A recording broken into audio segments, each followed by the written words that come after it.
અમીરગઢમાં રબારીવાસ વિસ્તારમાં કેટલાય ઘરોમાં પીવાના પાણી સાથે ગટરનું પાણી આવતા લોકો ગટરનું પાણી પીવા માટે મજબૂર બન્યા। અમીરગઢના રબારીવાસ વિસ્તારના અમુક ઘરોમાં છેલ્લા 2 માસથી વધારે સમયથી પીવાના પાણી સાથે ગટરનું પાણી મિક્સ આવે છે અને આ અંગે કેટલીય વખત ગ્રામ પંચાયતમાં રજૂઆત કરવામાં આવી છે, તેમ પણ હજી સુધી કોઈ નિકાલ આવ્યો નથી। તેના લીધે લોકો આવા ગટરનું ગંધ મારતું પાણી પીવા માટે મજબૂર બન્યા છે, પણ ગ્રામ પંચાયતના સત્તાધીશોના પેટનું પાણી પણ હલતું નથી। રજૂઆતને પગલે તલાટી સાહેબ કેટલી વખત આવીને ચેક કરીને ગયા અને ભારે શબ્દોમાં આશ્વાસન આપતા ગયા કે થઈ જશે, પણ ક્યારે એ ખબર નથી।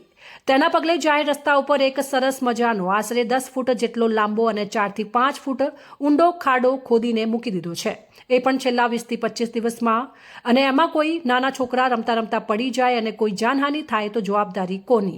હાલ વરસાદની સિઝન ચાલુ છે, એવામાં ગંધ મારતા પીવાના પાણીથી ભયંકર રોગચાળો ફાટી નીકળવાની પણ દહેશત રહેલી છે।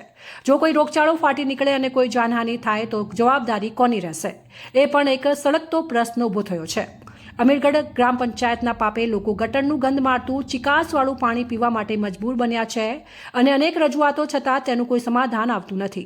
હાલ તો એવી પણ ચર્ચા છે કે સરપંચ તો આવતા નથી, બધા વહીવટી તેમના સરપંચ પતિ દ્વારા કામ કરવામાં આવે છે અને તેમને આ કામોમાં કોઈ રસ નથી, કેમ કે જ્યાં કશુંય મળે તો કામ કરો, નહીં તો પ્રજા ભલે રીબાતું આપણે।